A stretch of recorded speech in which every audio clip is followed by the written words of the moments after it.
Amen. So if you are going to have an impact in this generation, you must identify your spiritual gift. It is so important because your gift will open doors for you. Bwana Yesu asifiwe sana. Amen. It will take you to places you have never dreamt. Ama itakupeleka mahali ambapo haujawahi ota. Ama imagine, yani itakupeleka mahali popote haujawahi fikiria. Hiyo ni kipawa, sio masomo, sio kazi. It is the gift of God ambayo inakufungulia milango ambayo haujawahi fikiria wala kuota. Amen. Si Mungu akusaidie ujue karama yako.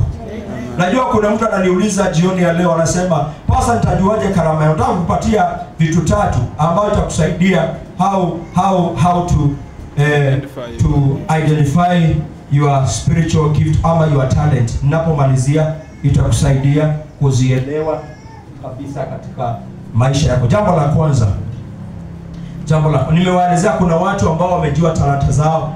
They are going everywhere. Wanaenda kila mahali. Wana traverse the universe.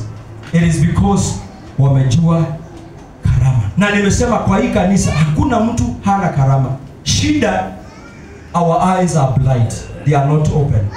But today you can tell God, "Open my eyes that I may see and know my spiritual gift." Praise the Lord. Amen. Jambo la kwanza, how you can discover and identify your spiritual gift.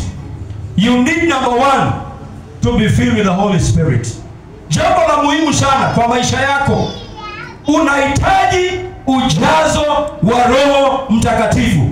Bwana Yesu asifiwe sana. Amen. Kwa nini naongea juu ya ujazo wa Roho Mtakatifu? Roho Mtakatifu ana play sehemu kubwa katika maisha yako. Yeye anakufungua macho. Yeye ndiye anakujanga na vipawa. Yeye anakujanga na full package. Anabeba vipawa vyote vya Roho Mtakatifu. Maana Biblia inasema yeye ndiye upeana kama vile anavyotaka. Jina la Bwana libarikiwe. Kwa hivyo kama uko katika mahali hapa na haujajazwa na Roho Mtakatifu, unahitaji uambie Mungu, "I need the baptism. I need to be filled with the Holy Spirit." Maana Roho akiingia ndani yako, haji peke yake, anakuja na vipawa vya Roho Mtakatifu. Jina la Bwana libarikiwe. Amen. Kwa hivyo, kwa nini watu hawajaidenti? Kwa sababu many people in the house of God, they are either walijazwa na Roho Mtakatifu na baadaye wakazima Roho Mtakatifu.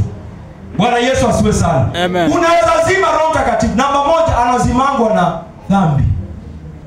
Kuna watu walikuwa, niliwaambia hapa awali, kuna watu walikuwa na joto ya Roho Mtakatifu, moto, walikuwa na fire. Hata kupatia ushuhuda, nilikuwa na mzee mwingine kitambo, tukianza huduma tukaa na yeye, hana kupatia ushuhuda, hakakuwa anakupatia ushuhuda mrefu kabisa, na kupea hata vile alikuwa anaombeanga ng'ombe zingine anaziwekelea mikono, zile hazizai zinazaa. Alikuwa anatoa ushuhuda, wengine wanamjua hapa, anatoa ushuhuda mrefu vile alikuwa anafanyanga yani mambo makubwa. Wengi wanamjua, wale tulikuwa nao mambo makubwa. Lakini namuuliza, leo hii unafanya nini?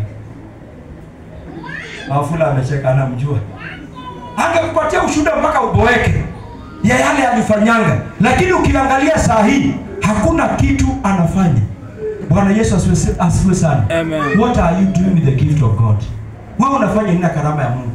Sababu Mungu amekupa ile kapawa. Wacha hadithi za Abunuwasi. Wacha kutuambiaga wakati nilikuwa kijana, nilihubiri. Wakati nilikuwa kwa kwaya huko, na kuna kwaya hapa sasa. Wakati nilikuwa kwa hiyo kwaya, sauti yangu ilikuwa yu. Wakati kwa hiyo kwaya, unaambia watu sauti yako ilikuwa yu. Na hapa kuna kwaya, hatusikiani sauti yako ikiwa yu. Sijui what happened. Wakati nilikuwa kwa ile timu, ile kwaya kuabudu kwa hiyo kanisa, nilikuanga unatupatia hadithi za Abunuwasi. Lakini siku ya leo hauna impact, umelala. Mpaka mashetani wamejenga viota kwa akili yako, kwa sababu you are not given place to the Holy Spirit. Maana Roho Mtakatifu ndiye anawasha moto wa vipawa. Amen. Unasema hallelujah. Amen. Bwana Yesu asifiwe sana. Inua mkono wako, sema, "My Father, my Father, My Father, fill me the Holy Ghost." fill me the Holy Spirit. Useme kwa sababu nijaze kwa Roho Mtakatifu.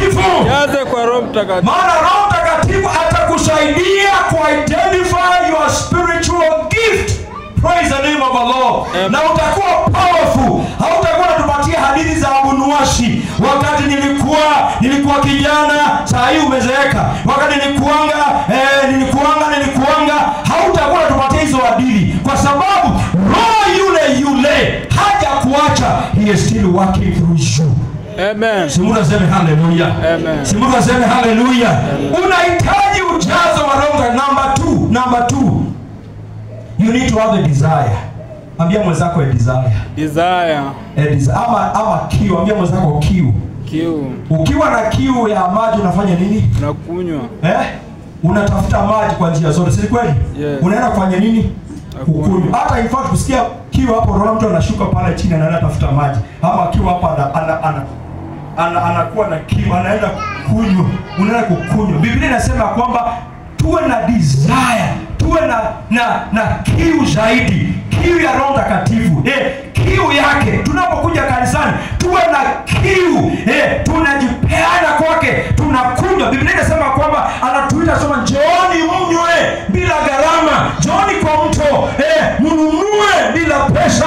Hallelujah. Anatuinvite kwenye maji, kwenye mito ya maji ili tunywe maji. Na tukinywa yale maji ya Roho Mtakatifu, shauku zetu, our desires shall be fulfilled.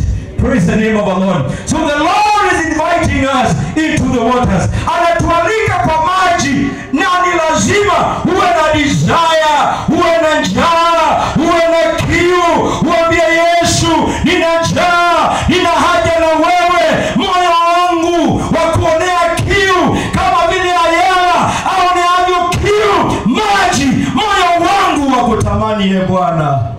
Ukiwa na hiyo desire, hautatoka kanisani kama umekaukiwa. Hallelujah. Hautatoka kanisani ukiwa mkavu, kwa sababu Mungu amefulfill the desires of your heart. Umekuja kwenye maji, umekunywa, umepokea bure. Ukitoka hapa umejazwa mpaka mapepo na kutambua, anasema huyu sio yule. Jina la Bwana libarikiwe. Amen. Have a desire. Tell your neighbor have a desire. Have a desire. Siunguze tena, mwambie have a desire. Mwambie uwe na njaa. Mwambie uwe na kiu. Wangapi wana kiu kama mimi? Na kiu ya Roho Mtakatifu. Makashata la baganda. Uwe na kiu. Sinaomba Mungu atusaidie sisi wapendwa, tunapokuja kanisani mwa Bwana, tunakuwa na kiu, tunakuwa na njaa. Tunaambia Mungu tujaze tena. Tuondolee kawaida, tuondolee hali ya kawaida, tujaze mara tena. Unapoingia kanisani, unakuwa na ombi, unakuwa na kilio kutoka kilindi cha moyo wako. Unaambia Mungu nijaze tena. Moyo wangu unakuonea kiu, moyo wangu unakuonea njaa, nijaze tena. Hallelujah. Ukiwa hivyo mpendwa, ukitoka hapa, hata ukikutana na mapepo kwa nyumba yako, unapiga teke, kwa sababu you are carrying the glory of God, you are carrying the presence of God. Zinakutambua, zinakuambia wewe tunakujua, you are been with the Lord. Si Mungu atupatie kiu, si Mungu atupatie kiu, si Mungu akupatie kiu, si Mungu akupatie kiu, kiu ya Roho Mtakatifu. Hallelujah. Ninaomba Mungu atusaidie kama hili kanisa, tunapoingia hapa kila wakati unajibwaga in the presence of God. Unaenda kwenye mto, hauhitaji pasta, hauhitaji mama pasta, unahitaji uende pale uambie Bwana nichotee.